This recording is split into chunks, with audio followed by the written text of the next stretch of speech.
legalmente previsto. Só que não há lugar algum que diga por percentuais e como implementar o sistema de cotas. Então se reconheceu, com base na Constituição, na Lei de Diretriz da Educação, a legitimidade da universidade definir essas regras a respeito das cotas. E é o que se fez nas universidades federais. As universidades federais, o sistema de cotas foi implementado fundamentalmente por resoluções, por normativos internos das universidades. Tá? E isso o Tribunal Regional Federal da Quarta Região tem reconhecido. No STJ eu já pesquisei, não tem decisão sobre isso. E no STF também não tem decisão. Mas 4 dos ministros, eu fiz um levantamento esses dias, 4 dos ministros do Supremo já se manifestaram publicamente, inclusive com artigos publicados, livros publicados, o Joaquim Barbosa tem livro disso, a favor das cotas. Então, dos 11 ministros do Supremo, 4 são a favor. E os outros 7 não se sabe, porque eles não se manifestaram. Tá? Então, a possibilidade do reconhecimento judicial disso é bastante presente no Brasil, o reconhecimento da legitimidade do sistema.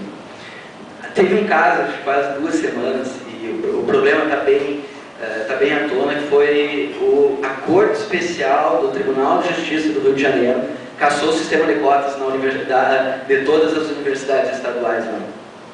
É um problema a ser enfrentado, com recursos, claro, será feito isso, tenho certeza que será feito, mas foi um reconhecimento. O Tribunal de Justiça do Rio de Janeiro passou a entender, isso depois de anos e anos da implementação das cotas lá, que o sistema de cotas lá é ilegítimo. Será enfrentado isso por recursos, obviamente não é decisão final, mas é um problema que o Rio de Janeiro vai enfrentar. Nós aqui não, porque as universidades federais que estão assumindo isso têm os seus sistemas reconhecidos pela jurisprudência daqui da nossa região. Tá?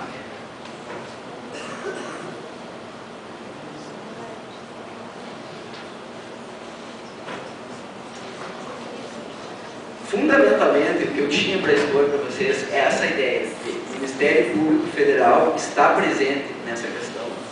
Temos negociado, e se tiver que fazer alguma ação judicial, faremos contra problemas no sistema de cotas. Essa era a mensagem que eu queria passar, mas eu queria ainda trazer a reflexão. 2 apontamentos que eu vejo quanto ao sistema de cotas, que a gente escuta e parece, mas daí o sistema de cotas não valoriza o mérito, não estamos selecionando os melhores.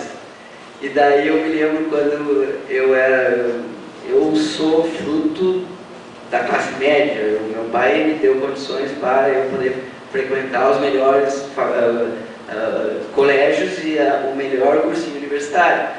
E eu fico pensando no meu mérito de entrar na universidade comparado ao mérito. Que eu ia no cursinho, o professor dizia, na época até não me recordo se não existia professores que davam aula no cursinho e eram da banda, mas eu me lembro que eles diziam, isso aqui vai cair, eu conheço o examinador, ele gosta desse tipo de coisa.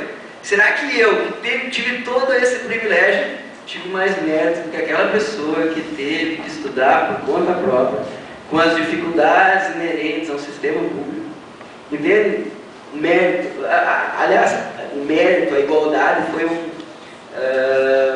o ano passado teve bastante protesto na URGS relacionado ao sistema de cotas. E era estranho porque a bandeira dos 2 grupos era igualdade. Tanto que era cotista, levantava a bandeira, queremos igualdade, igualdade de fato. E quem não era cotista dizia, não, mas nós queremos igualdade de profissões. Ou seja, a bandeira era a mesma, a interpretação desse lema, dessa igualdade, que era diferente. Uns olhavam para a situação concreta, para a situação fática, reconheciam essa desigualdade e buscavam essa modificação. E outros, diferentemente disso, entendiam que tinha que ser uma igualdade estática. E esse é um embate jurídico que tem que ser feito. Tá? Outra questão, eu li ontem, saiu um artigo na Folha de São Paulo, com dados do Hélio Gaspari, com dados a respeito do sistema de cotas. Por quê? Porque um outro argumento vai diminuir a qualidade de ensino. As pessoas vão entrar e não vão conseguir acompanhar, vão ser muito piores do que quem teria passado se não fosse pelo sistema de cotas. E tem dados interessantes. Primeiro, na UERJ eles fizeram um levantamento e o dado de manutenção dentro do ensino. A evasão de alunos não cotistas é de 17%, foi reconhecido no ano de 2013, e de cotistas é 13%. Ou seja, os cotistas aproveitam muito mais as chances que eles dão dentro das universidades. Primeiro dado. E outro, tanto na UERJ como na Universidade Federal da Bahia, que são universidades que já têm um histórico mais antigo das cotas, em ambos os casos eles fizeram um estudo do aproveitamento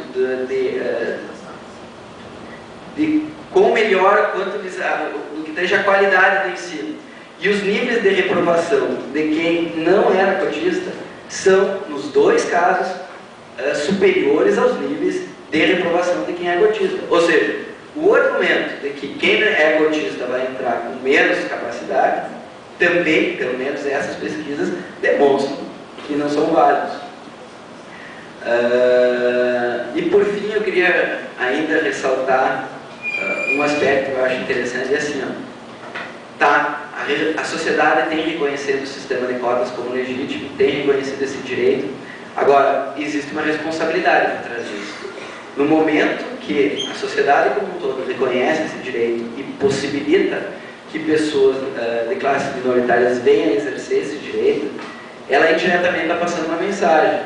Porque a própria sustentação do sistema, ela demanda que quem é cotista demonstre que efetivamente não é pior que os outros e que está ali, que teria condições se não fossem os problemas sociais que o país tem. Ou seja, é um desafio para quem é cotista. Eu tenho que sim reconhecer que fui beneficiado, o Estado me beneficiou, o Estado, nação, me beneficiou, e eu tenho que dar uma resposta para isso. Então, há sim uma responsabilidade por trás dessa questão. Fundamentalmente, eu acho que era isso que eu tinha para falar. Muito obrigado.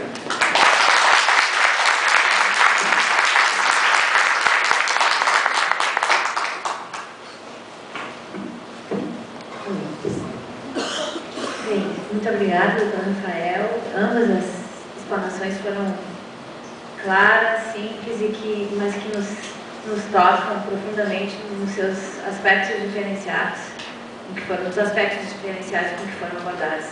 Seja a experiência do Rio, seja a questão mais aprofundada para se entender a própria noção de diáspora e de cultura negra, e o papel do Ministério Público como uma instituição do Estado que deve zelar para que esses direitos sejam efetivados. Não se trata apenas de resgatar uma dívida histórica.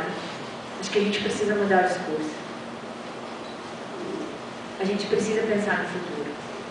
Nós temos que olhar para frente. E pensar no futuro é dar ensino para todos, é dar ensino para quem foi escolhido.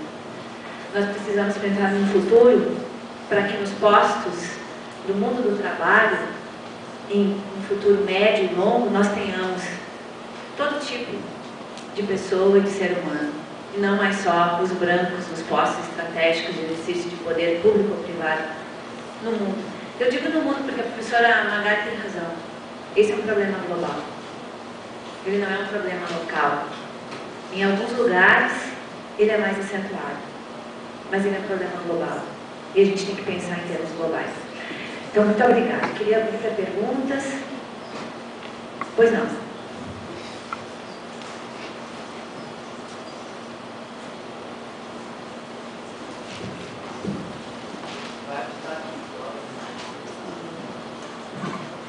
Alô, bom dia. Na realidade, meu nome é Gregório, eu sou mestrando da URGS na educação e eu vou fazer alguns comentários, não são bem perguntas, mas eu gostaria que vocês comentassem o que acharam melhor. É uma grata surpresa, inclusive, ver um público do direito expressivo, assim, né, porque o direito está lidando diretamente com essa questão, né, como o procurador salientou. Em relação ao papel do Ministério Público, que você, com toda a liberdade que toma, comentou, eu fico pensando o quão